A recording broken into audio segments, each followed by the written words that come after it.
Bonjour à tous, j'en parle aujourd'hui des bornes routières. Les premières bornes routières que l'on connaisse sont les bornes militaires, qui jalonnaient les voies romaines. Sous Louis XV, à partir de 1745, des bornes de pierre d'1,30 m de haut sont mises en place sur les routes royales.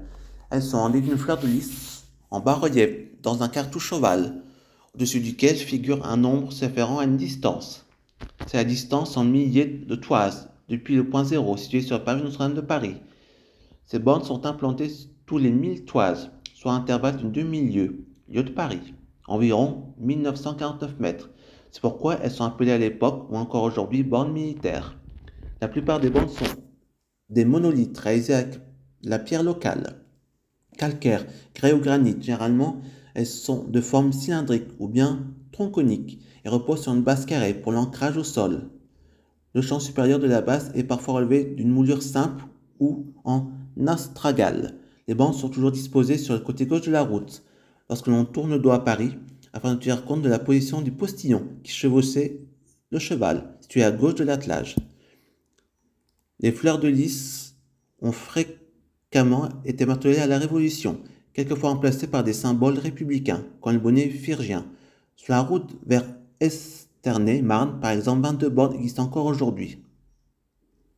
Après la Révolution, dès la Révolution, les grandes routes construites au XVIIIe siècle ont été marquées sur la base du kilomètre, sur le modèle des bornes militaires romaines. Elles s'élevaient à 1 mètre environ du sol, et leur sommet était peint en rouge afin d'être visible.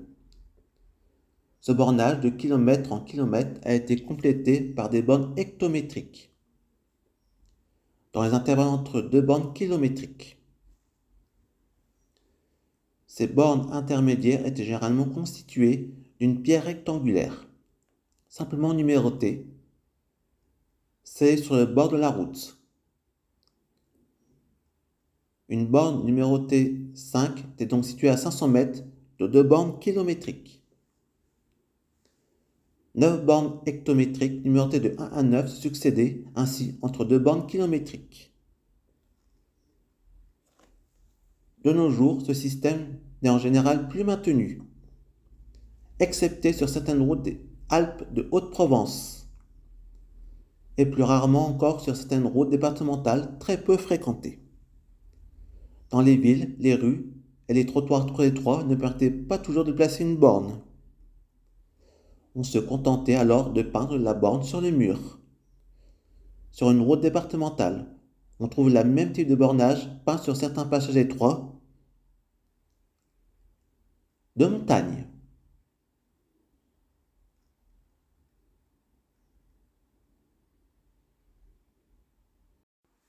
Il y a aussi des bornages spéciaux, les panneaux PK sur autoroute. Grâce à la relative simplicité du tracé des autoroutes, des repères généralement sous forme de panneaux représentant une borne ou un indice de couleur blanche sur fond rectangulaire rouge sont utilisés.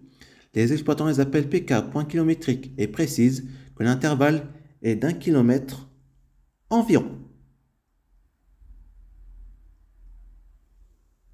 Les bornes de limite départementale. Chaque passage de limite de département est marqué d'une borne plus importante en taille indiquant le nom du département et les distances à parcourir pour rejoindre les villes les plus proches. Certaines possèdent l'indication de distance des villes les plus proches ou encore en zone de montagne l'altitude. Différents modèles se sont succédés en fonction des années et aussi des départements.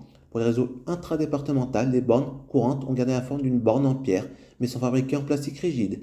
Les versions récentes se présentent sous forme d'un panneau plat conservant la forme arrondie du sommet, avec un revêtement réfléchissant qui les rend plus lisibles à la lumière des phares de voiture la nuit. Il existe également des plaquettes vissées sur un support dédié ou sur un mur, notamment en agglomération où la place est comptée. Le réseau national étant aujourd'hui en grande partie intégré au réseau départementaux, quelques capuchons rouges peuvent encore subsister sur les bornes de limite de département, au bord de routes départementales. Leur temps est toutefois compté, tout comme celui des bornes kilométriques rouges sur les routes nationales déclassées. La borne kilométrique a la forme d'un pavé rectangulaire avec un sommet arrondi, en pierre pour les plus anciennes. Elle avait pour vocation d'indiquer aux voyageurs la catégorie et le numéro de sa route, ainsi que les noms des communes en aval de la borne. Dans le sens de la marche, on peut encore en apercevoir sur les anciens réseaux nationaux. Les plus nostalgiques reconnaîtront ces vieilles bornes routières en pierre qui scandaient au fil des voyages lors des départs en vacances. Aujourd'hui, les plus récentes sont plates et moulées en polyester. Ces balises sont implantées aux abords des routes principales pour une meilleure visibilité. De nuit, elles sont parfois en aluminium avec un filtre rétro-réfléchissant. La taille peut varier pour favoriser la visibilité. Au fil du temps, la bande kilométrique est essentiellement devenue un élément de localisation. Elle permet d'identifier la route et d'indiquer le point kilométrique auquel vous vous trouvez.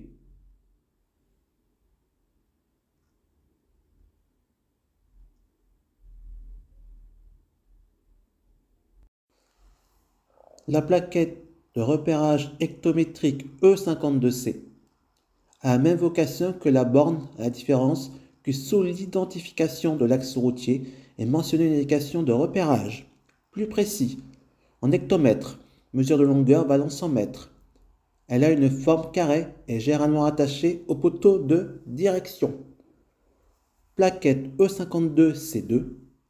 Ces bornes et plaquettes de repérage de type E50 sont mises à la disposition des collectivités afin d'uniformiser l'outil de signalisation nationale. Elles ont une signalétique codifiée.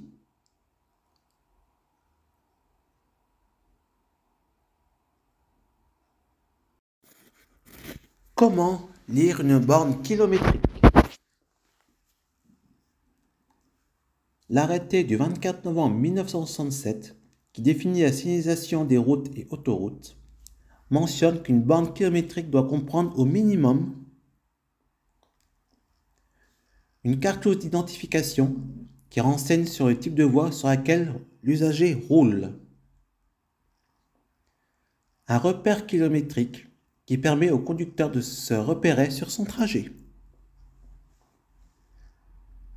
La couleur de la cartouche d'identification permet de repérer le type de route. Jaune pour les routes départementales. Le numéro de la voie est précédé de la lettre D. Borne kilométrique jaune, route départementale. Rouge pour les routes nationales et autoroutes. Le numéro de la route est précédé de la lettre N ou A. Blanc pour les routes communales et les chemins ruraux. L'identification est composée de la lettre C ou R. Verte pour les voies européennes et les routes forestières. Le numéro de la voie est précédé de E ou d'un F. Les renseignements peuvent être complétés par une lettre qui indique le sens de la voie. G pour gauche ou D pour droite. La mention d'une rocade. La mention intérieure ou extérieure pour les bornes placées le long d'une rocade ou d'un boulevard périphérique. L'indication de la latitude sur la partie basse de la borne. La borne kilométrique est mise en place sur les routes de façon régulière pour vous renseigner sur votre position. Sa signalétique simple vous sera particulièrement utile pour connaître rapidement votre position. En cas d'urgence et pouvoir la communiquer au service d'urgence. Donc, je rappelle, il y a 4 couleurs: le rouge, le jaune, le blanc et le vert. Et il y en a aussi qui ont été un peu colorés pour faire original, comme du rose.